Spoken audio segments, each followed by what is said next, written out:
If you've ever wanted to quickly mention or tag someone in your Gmail message, you're in the right place. In this video, I'm going to show you exactly how to mention someone in Gmail so you can easily bring their attention to an email, keep your message organized, and save time when you're communicating with multiple people. This is a simple Gmail feature, but once you know how to use it, it can make your workflow much smoother. And if you find this helpful, make sure to hit the like button and subscribe for more quick Gmail and productivity tutorials. Alright, let's get into it.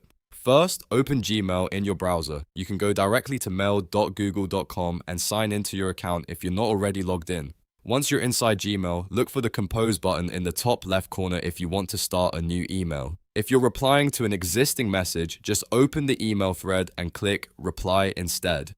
Now, inside the message body, this is where the tagging happens. Type the @ symbol, which is the @ symbol, followed by the person's name or their email address. As soon as you start typing, Gmail will begin showing a list of suggested contacts that match what you entered. This is really useful because it helps you find the right person quickly without having to type out their full email manually.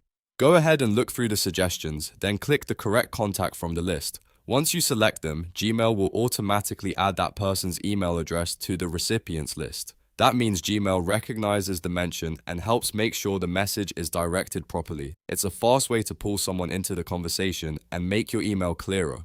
After that, just finish writing your email as normal. You can include your full message, any instructions, questions, or updates you want to share. If you're emailing a team, this can be a great way to highlight exactly who needs to pay attention to a specific part of the conversation. Once your message is ready, double-check the recipient list and make sure everything looks correct. Then simply click Send to deliver your email. And that's it. You've now learned how to mention or tag someone in your Gmail messages. It only takes a few seconds, but it can make your emails much more efficient and easier to manage. If this video helped you out, please give it a like and subscribe to the channel for more easy step-by-step tutorials just like this one. Thanks for watching, and I'll see you in the next video.